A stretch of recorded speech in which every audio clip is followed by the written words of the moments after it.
Hey everyone, it's Pearson. I'm so blessed to have been crowned 2026 Miss Jabberwock, and I just want to say thank you so much to everyone who has supported me with fundraisers or just donations in general and everything, including my parents and also Sasha for using her platform and also helping me as well. Just thank you so much. All glory to God. Thank you.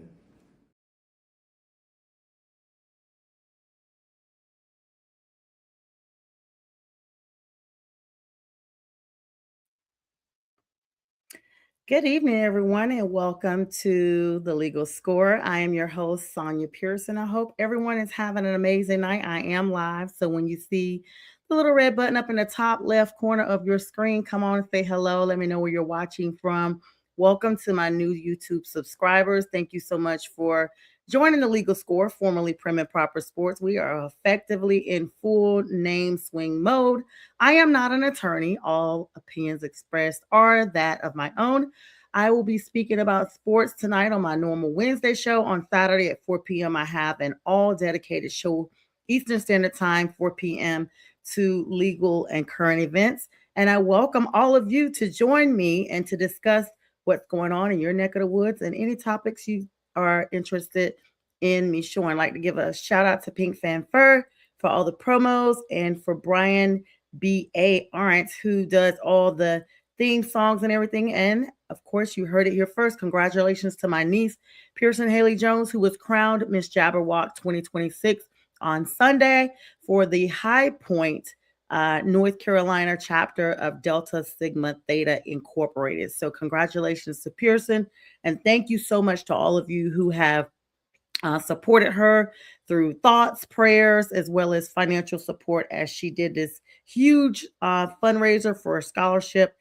We've been doing this since December, and I know that her parents, Anissa and JT Jones, are definitely glad this is behind us. I know Pearson is glad that it's behind her, that she's won, and I am definitely glad as well. But we'll be giving those of you who are joining us a little late an opportunity to hear that. Thank you again around the halfway point. And make sure you stay tuned here to McGrath Podcast Network for shows throughout. We have a lot of new shows, y'all, including some movie reviews.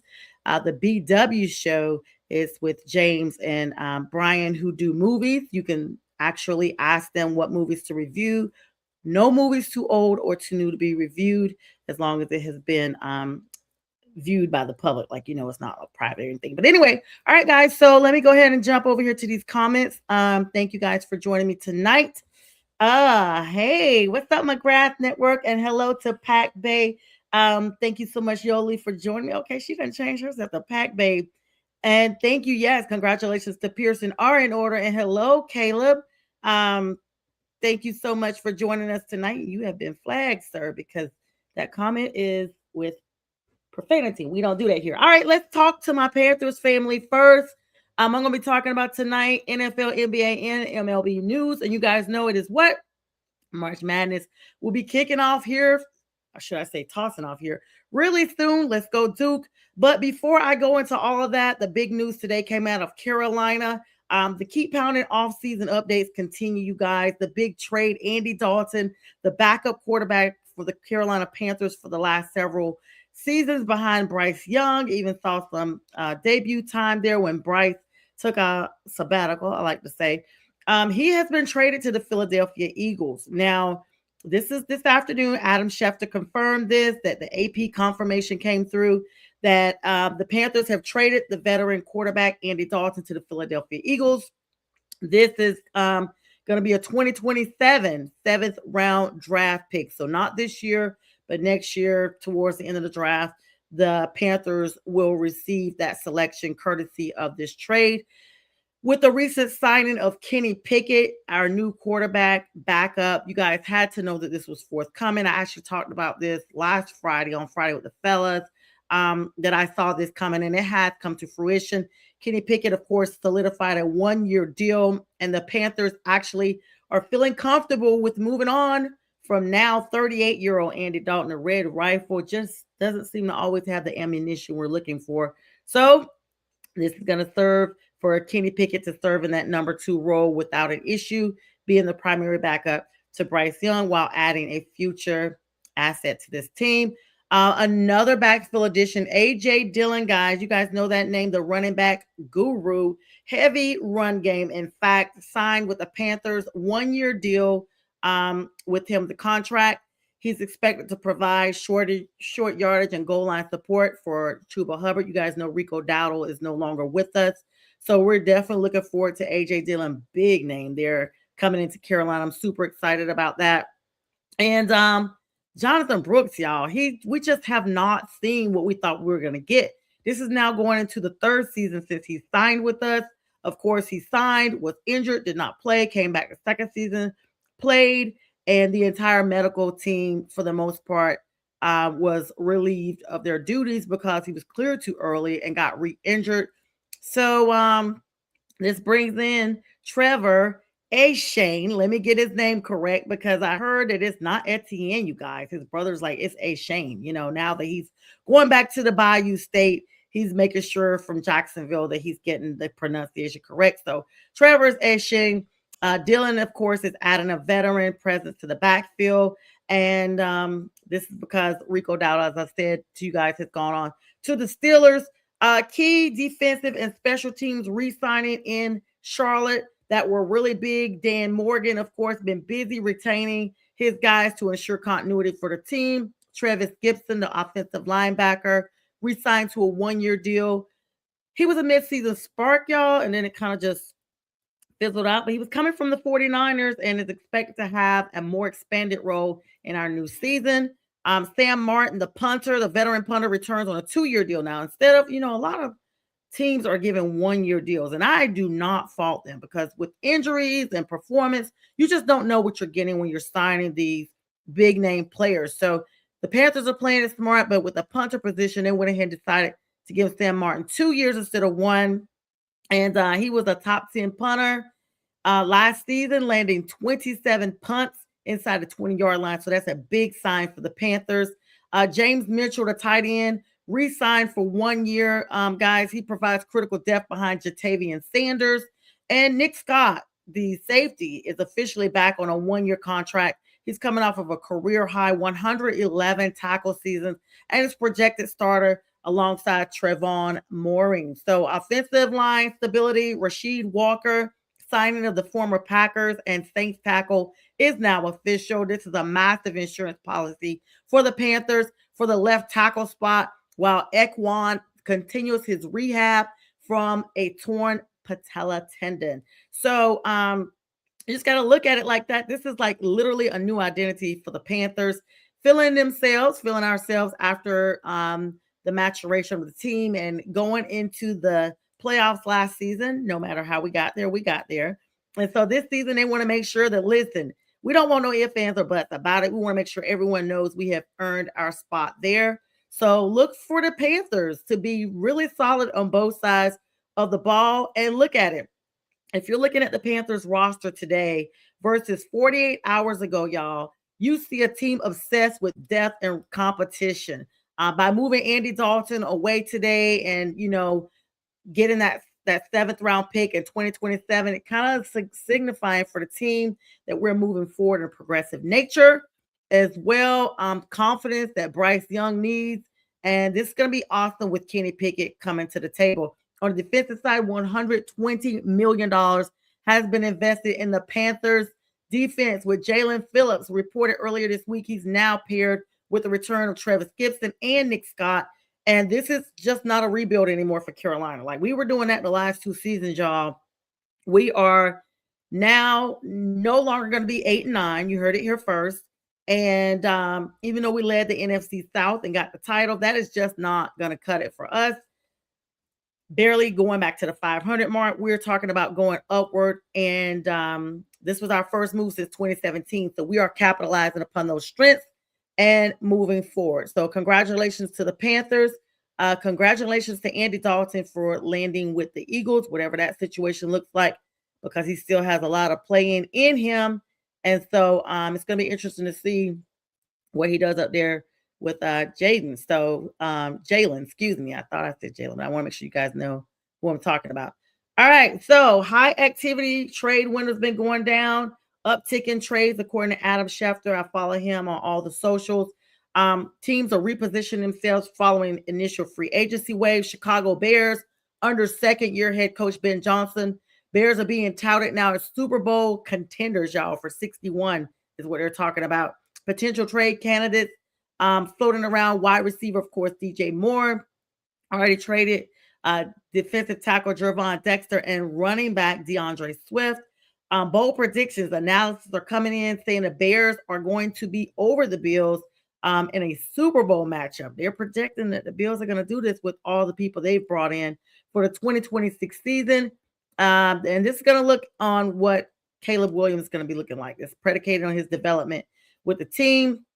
NFL is reportedly contemplating expanding the trade window, guys, because it's so busy right now in this one time period. They're thinking about contemplating expanding the trade window for future draft picks, currently limited to 3 years out. Discussions are underway to actually allow teams to trade picks further into the future, similar to the NBA's long-term asset management style. So, I mean, you just got to look at it. Early analysis 2026 schedule suggests it's going to be a lot of holiday matchups that you guys are going to not want to miss, and international games. We know about those.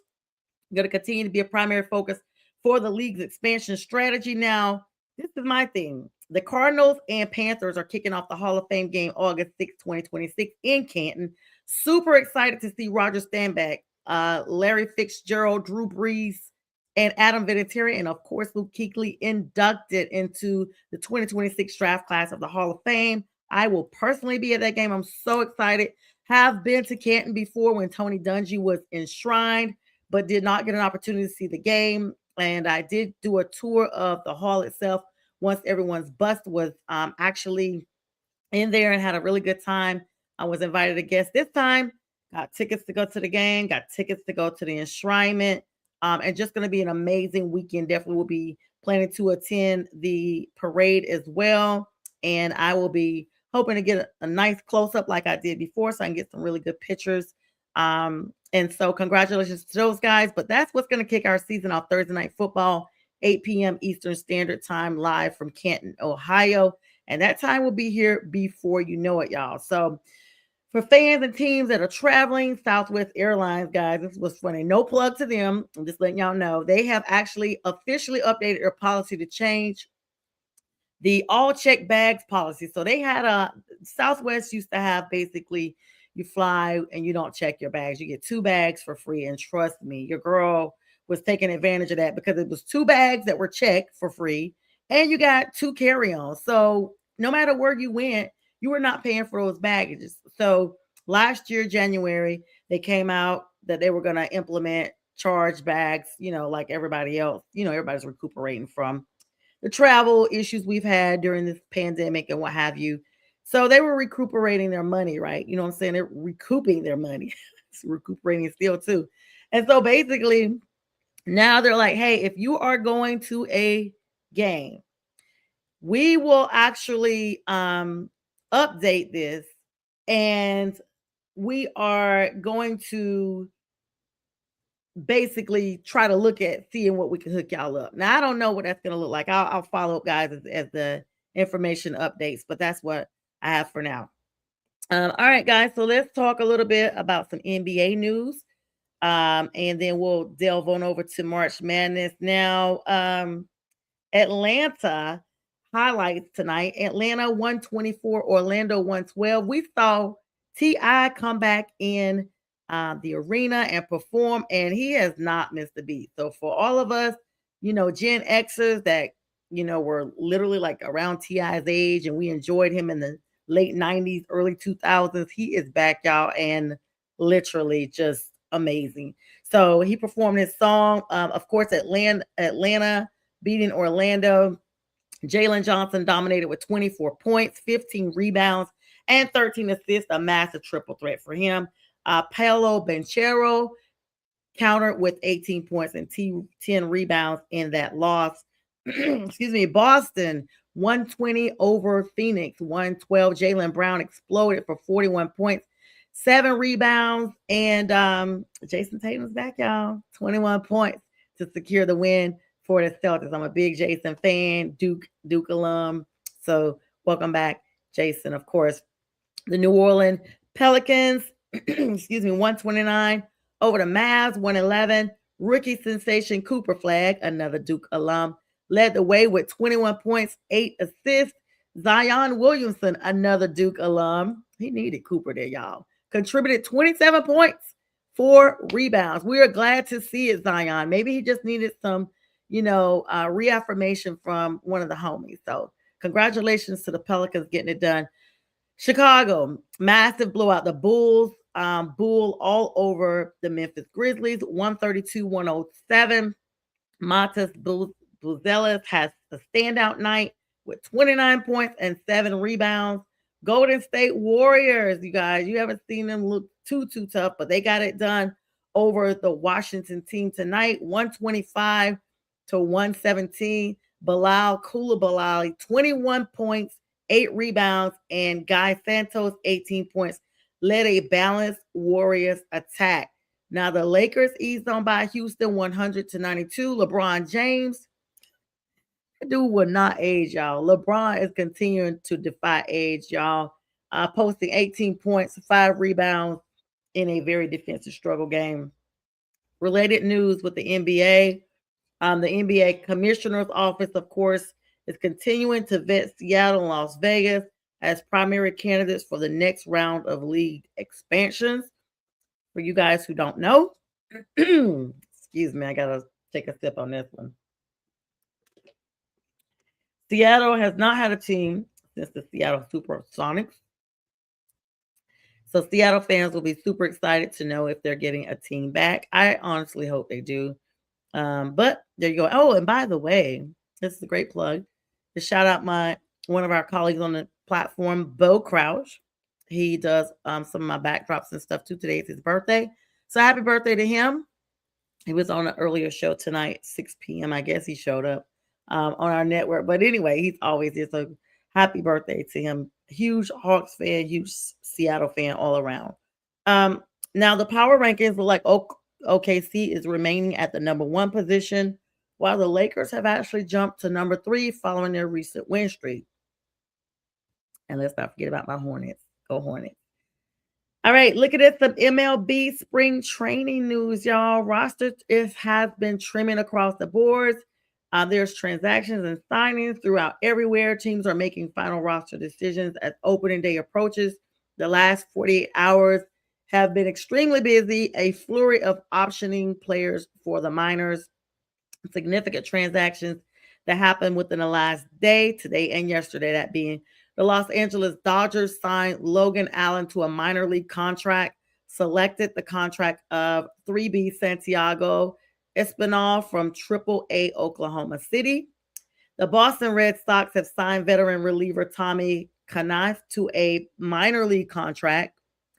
And Philadelphia Phillies, Johan Rojas has begun serving an 80-game suspension for violating the MLB drug program. Y'all, so 80 games is a lot. It doesn't seem like a lot, but it's quite a chunk out of the season.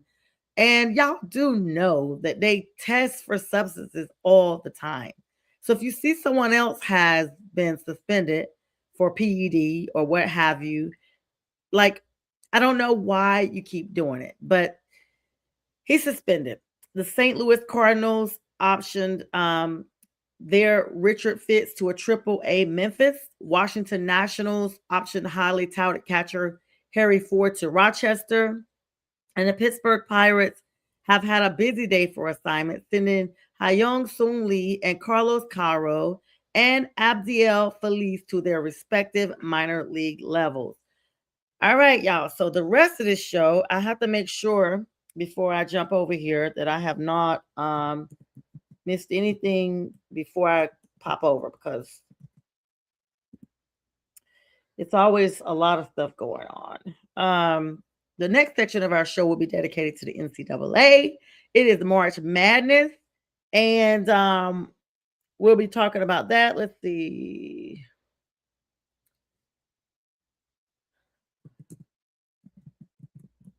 I always like to get, like, every time I log on and log off, something else has happened. So I got to make sure I double check while you guys are on here. Matter of fact, Like I said, OKC is now 54-15. They are leading that number one spot. They're the first team in the Western Conference to clinch a guaranteed top six seed spot in the playoff tournament, the play-in tournament, that is. And so this is their ninth straight victory. The Thunder are currently the odds-on favorites for repeating as champions.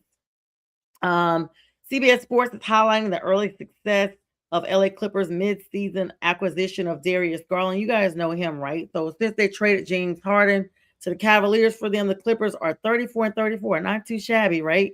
They've rallied above their 500 mark and are currently in the thick of the Western Conference play-in tournament. So the Pistons, another team, the Detroit Dominants. You guys got to remember the Pistons are literally looking like the bad boys that I used to, know, 49-19. They hold the best record right now, y'all, in the Eastern Conference, despite Boston, looking better.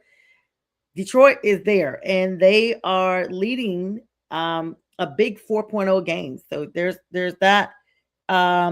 They actually beat the Wizards 130-117. Jalen Duren was absolutely dominant, posting a career high of 36 points and 12 rebounds. And the worry, though, All-Star Cade Cunningham left the game, y'all, in the first half with back spasms.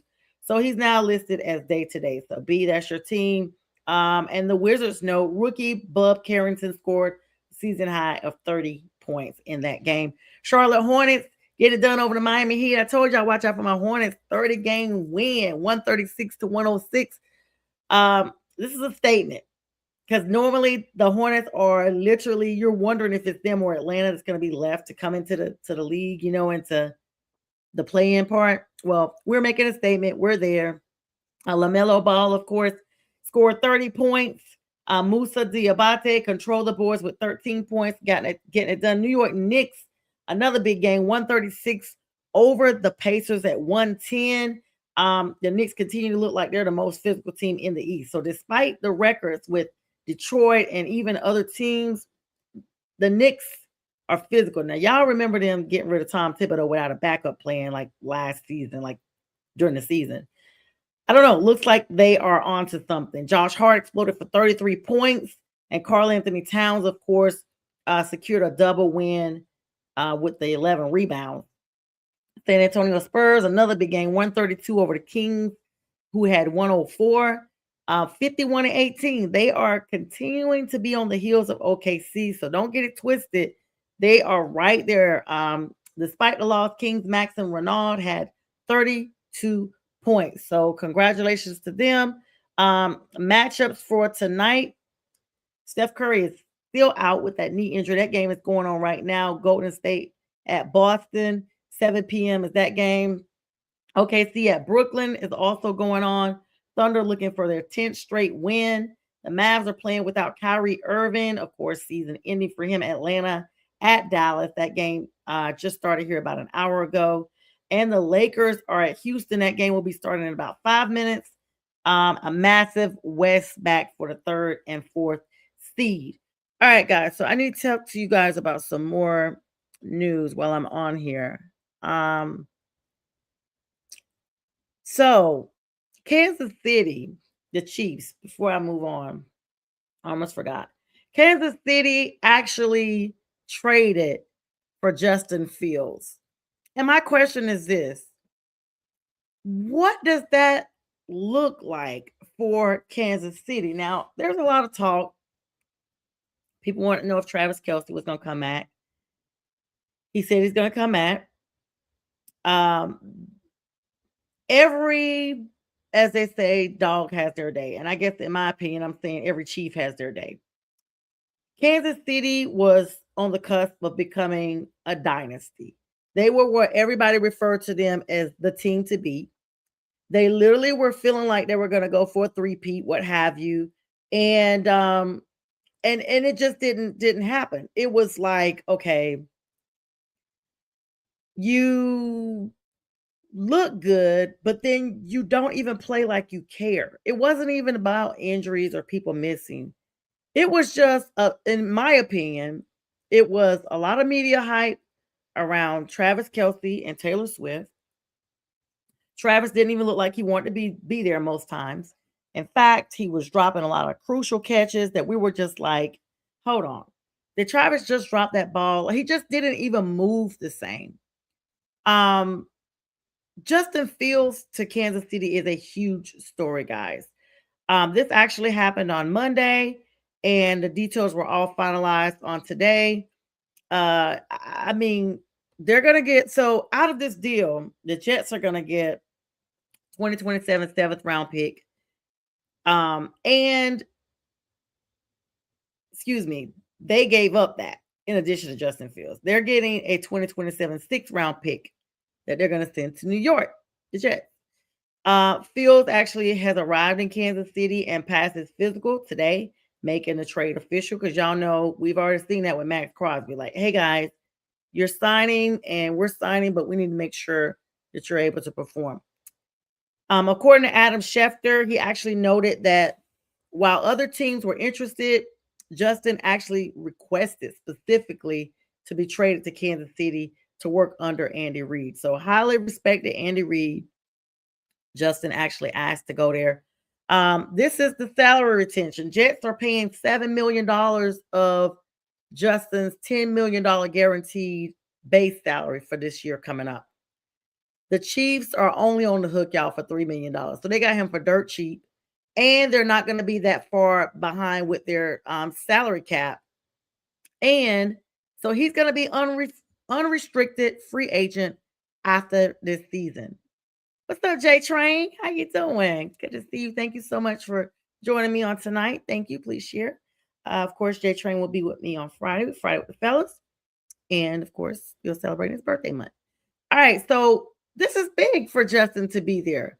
My question is this. This is all looped in with Patrick Mahomes. The primary driver for this trade is the health of Patrick Mahomes. Y'all know he's out, hurt, rehabbing from a serious knee injury, torn ACL and LCL. Like this dude is really botched up right now. This was like during the last part of the season. Matter of fact, it was December 14th when he went down with that injury. Now, the Chiefs have said he's going to be back week 1, but it's questionable about whether or not he'll be present for training camp. Excuse me. So for training camp. And in fact, it's questionable at best. By them getting Justin now, the Chiefs have actually gotten a dual threat starter who can take 100% of the first team reps during OTAs and training camp. And this gives them an opportunity to see what Justin looks like and how he's meshing with the team. This is going to ensure that offense doesn't miss a beat while Patrick continues to recover. Speaking of recovery, I got to take a quick break. I'll be back here shortly.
Hey everyone, it's Pearson. I'm so blessed to have been crowned 2026 Miss Jabberwock, and I just want to say thank you so much to everyone who has supported me with fundraisers or just donations in general and everything, including my parents and also Sasha for using her platform and also helping me as well. Just thank you so much.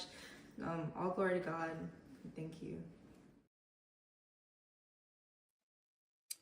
All right, guys, we are back for the second half. Now, while I was out, and congratulations to you again, Pearson. While I was out, y'all, while we were on break, I need to check into some validity of some information I just looked at. Let me wrap up this plug with the Chiefs news, and then I'm going to dive into another bit of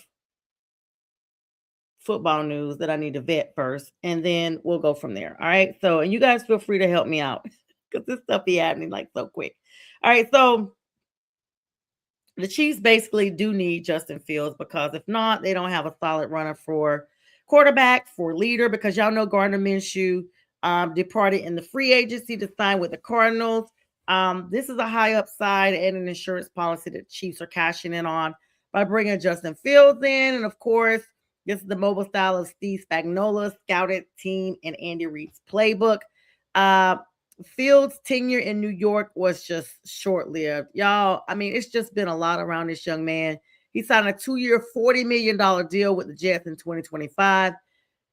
He started 9 games, going 2 for 7, threw for 1,259 yards, 7 touchdowns, and 1 interception while rushing for 383 yards and 4 touchdowns. He was benched multiple times in favor of Tyrod Taylor before finishing the season on injury reserve with a knee injury himself. So he's not even 1,000% healthy. The Jets signaled the end of Fields' experiment last week when they traded with the Raiders to bring back Geno Smith. And that's still like it's unsettling. Chiefs Kingdom, of course, landscape has shifted with Patrick Mahomes still fighting his way back with that devastating double ligament tear.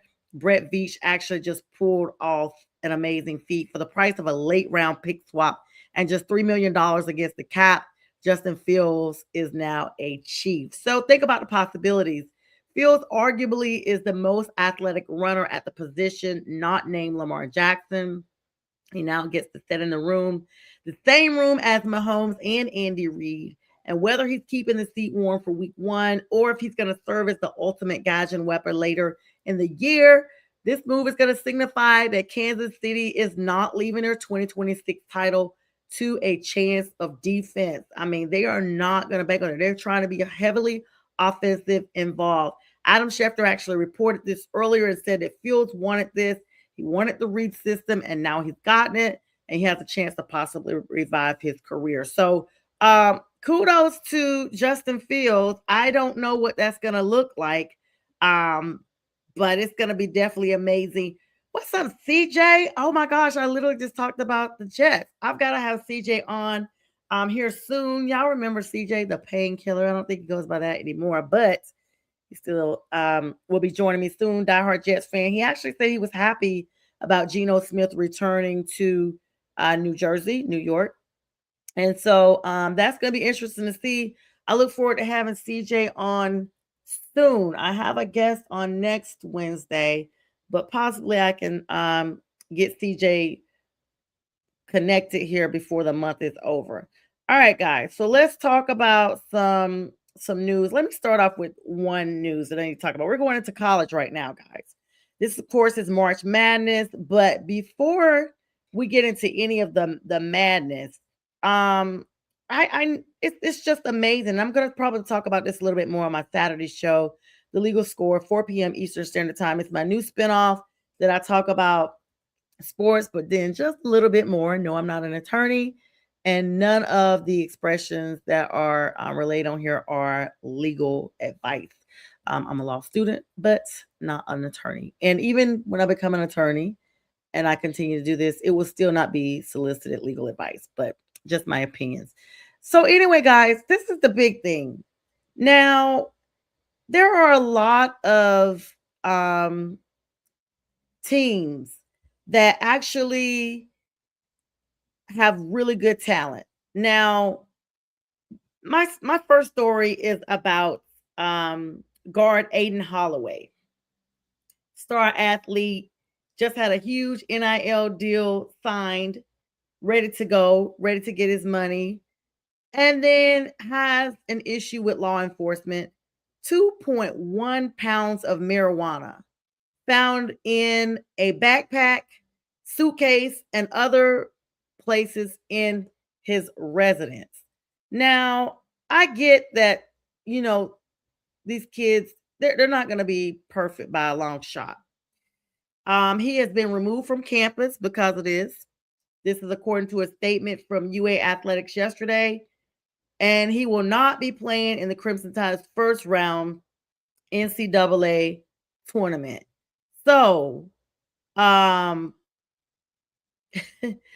Hang on, let's see. CJ says this is a great move for both teams. Fields will have a chance to sit and be coached. Let's go, SJU. Yeah. So anyway, when teams actually have their big stars getting ready to come up and play these positions, and now all of a sudden you're not going to be playing because you have now gotten into this trouble, you will sit, and it's just really, really weird. All right, hang on, guys. So this show may be a little all over the place because it's still breaking news popping off, and I gotta make sure I tell y'all this because it's hilarious. So y'all know I was just talking about Max Crosby like a minute ago. So according to The Rush with Max Crosby, his podcast, he says that the Baltimore Ravens flew him on a commercial flight with regular people instead of a private jet, and then he had to drive 2 hours after the flight to get there. Y'all, this was hilarious. They had no respect for him off the rip. Um, I don't know. That's really hilarious. All right, so let's talk about these March Madness. Now, the last national title by an SEC team belonged to Georgia in 2022, Alabama in 2020. There's a football stat. But now we are looking at March Madness, which is their basketball.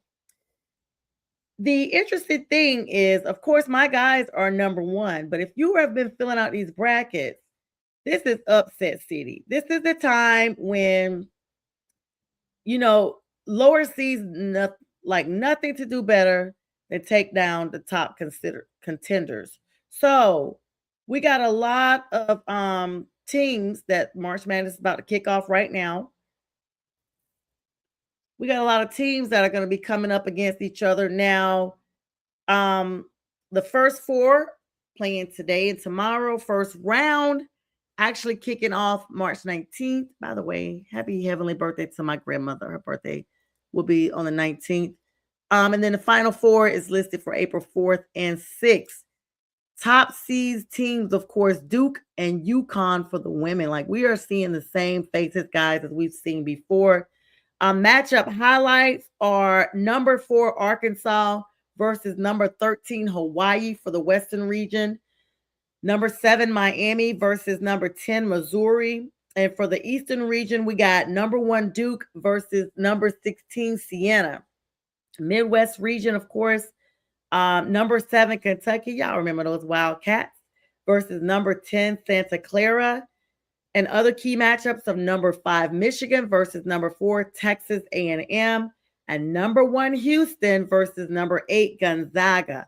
The women's tournament highlights have number 1 UConn versus number 16 TSA, and number 3 Ohio State versus number 14 Howard. A lot of those lower seeded teams are seeing their debut here. Number 6 Notre Dame versus number 11 Fairfield. These are all the brackets being filled out. I'm not personally doing one for the women's. I am only doing one for the guys. But the big news from Duke, guys, devastating news, of course. Caleb Foster, the guard, is out for the season with a fractured foot.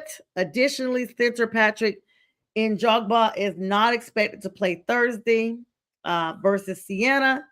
Louisville star Mikael Brown, the guard, is out for at least the first weekend with a back injury.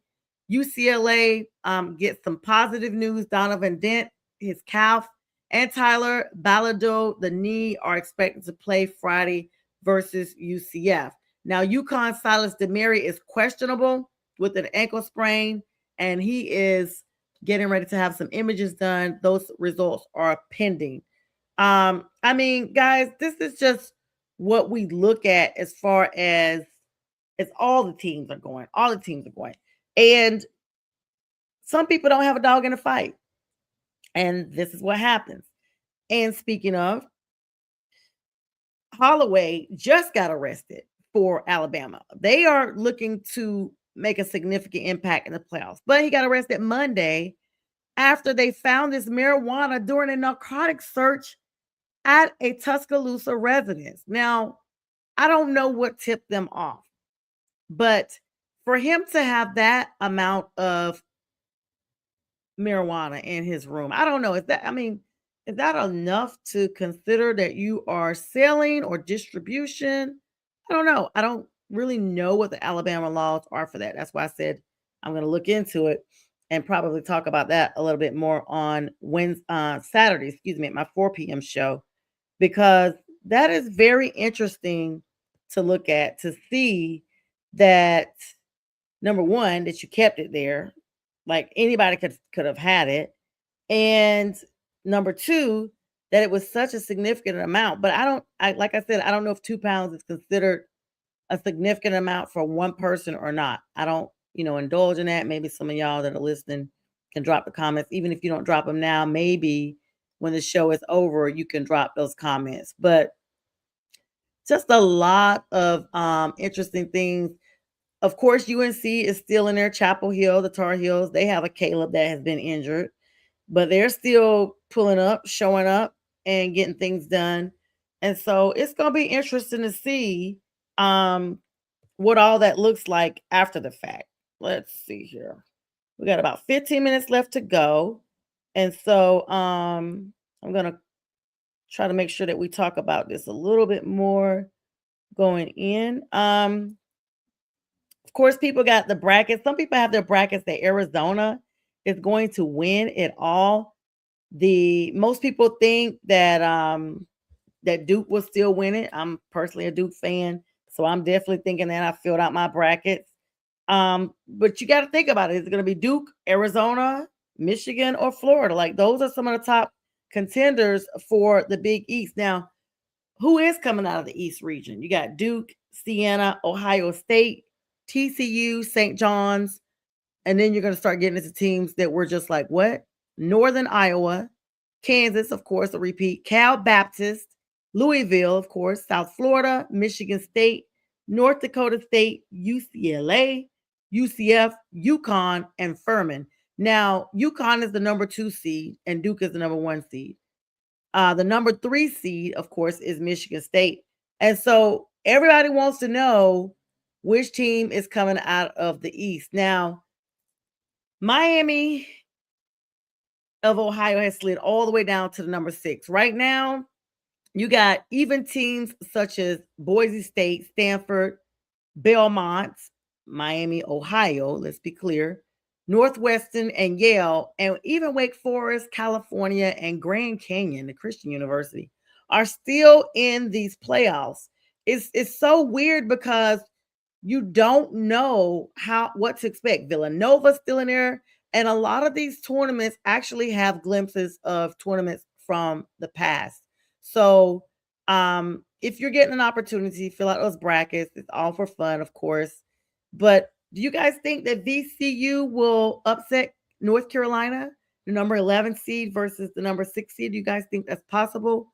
Or will it be number 12 Akron over number 5 Texas Tech? Number 10 UCF over number 7 UCLA. That one may be hard to call because those two rankings are very close. Number 10 Missouri over number 7 Miami. I mean, I don't know. It's one of those things. Like, number 9 is St. Louis over number 8 UGA. Now, I gotta get my little mouse here. UGA is one of those teams that you're just like, okay, this is good. This is happening. We're here. Then you got number 11 SMU, Miami, Ohio over number 6 Tennessee. Number 11 Texas over North Carolina State. Could be the Wolfpack over number 6 BYU. If it is State, I'm rooting for them. And then High Point. Shout out to High Point.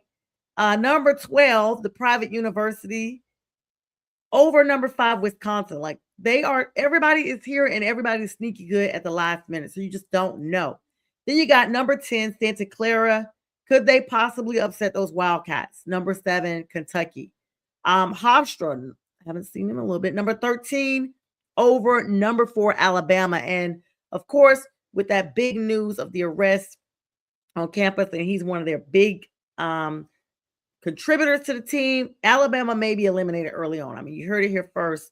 And the Holloway legal issues are huge. So I could see that upset coming just because for two reasons. Number one, you don't have his contribution for the team. And number two, I'm sure he has friends on their team that are either so stressed out about the arrest or possibly friends enough to him to be worried about, forthcoming other things that may stem from his arrest, that those guys are not going to be in the right headspace for that game. So that game could be on upset alert. Then you got number 12, McNeese, over number 5, Vandy. Will Vandy go down? And then number 11, South Florida, over number 6, Louisville. Missouri and South Florida guys, for real, are most likely not going to be upset. They probably were really happy. Akron, High Point, and South Florida are possibly rumored to be on upset alert as well. And 8 out of 9 games on the ones I just listed are really not legit upsets because the rankings are so close if you think about it. And you got to look at what teams have these other teams played in their respective conferences that they got the rankings that they got. So I don't know. People want Duke to go down because they're just Duke haters, but hopefully that doesn't happen, especially with the hands of Sienna. A very new thing. So let's look at some closing stuff here as we get ready to wrap up. I just want to make sure I've covered everything before I hop off. In fact, every Wednesday going forward, I'm going to use my last probably 10 minutes to go over any breaking news that has possibly occurred while I was on live or that I just missed some kind of way. And then I want to tell you guys about it before it all goes down. Congratulations to Logan Wilson. He officially announced his retirement from the NFL. This is from Bengals Life, guys. He made clutch plays in key forces on defense. And he actually has announced his retirement as of today from the NFL. And let's see, we got some more stuff.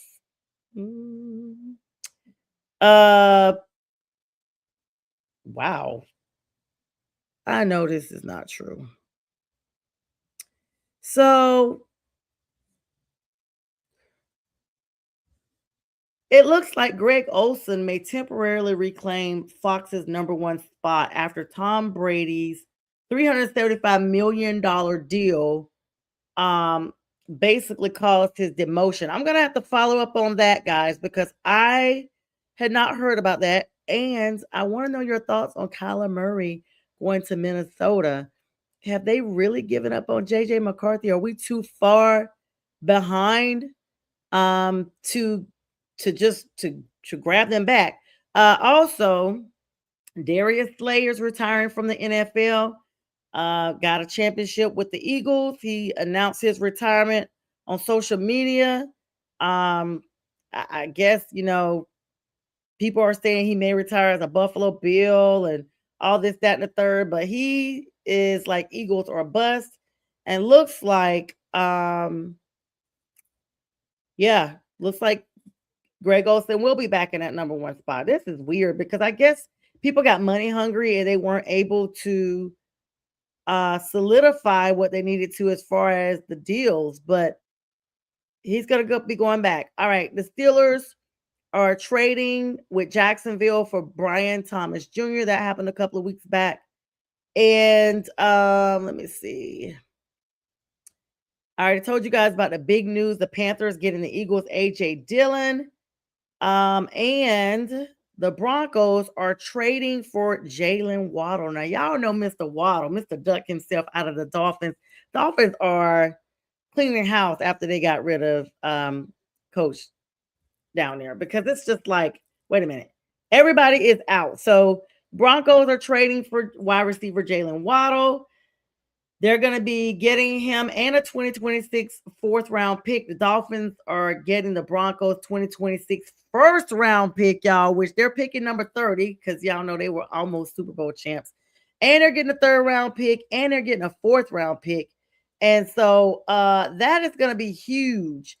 Tyreek Hill signing with the New England Patriots is also big news. You guys know about all of that. And T.Y. Hilton, I almost said it wrong, guys. The former Pro Bowler from the Colts is now announcing his retirement from the NFL after 11 seasons. He's 36 years old, caught 638 passes for 9,812 yards and 53 touchdowns in 146 career games. Hilton is a four-time Pro Bowler, 2014 through 2017, and a one-time NFL receiving yards leader in 2016.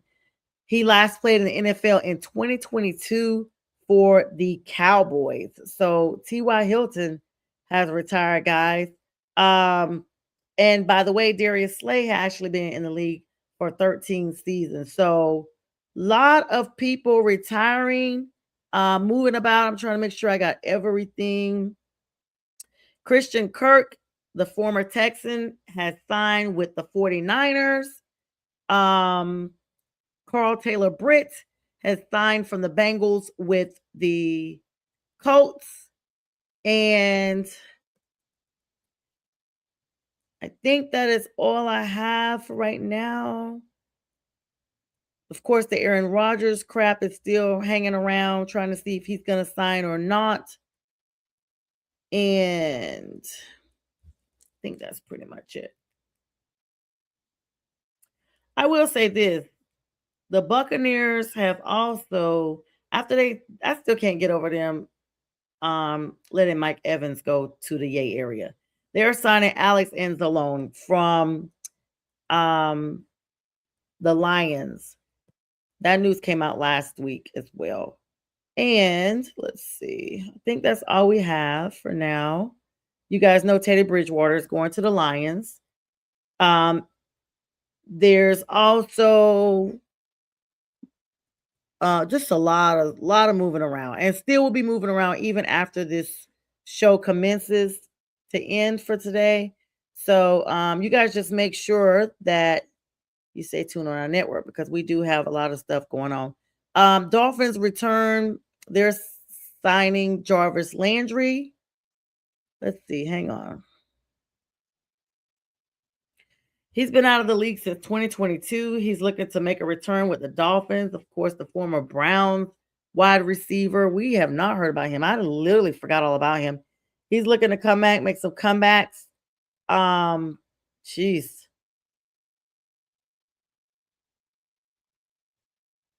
Let's see. I think I got everything for now. As soon as I sign off, I know it'll be more stuff. But here is one piece of news I wanted to end out on because I do want to, and I literally took a picture of this so that I could make sure I talked about it. This is it.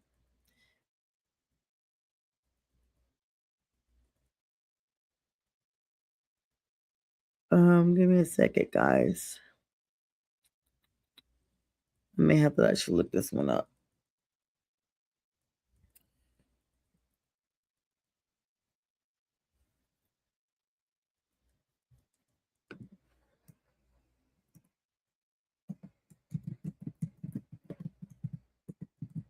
All right, so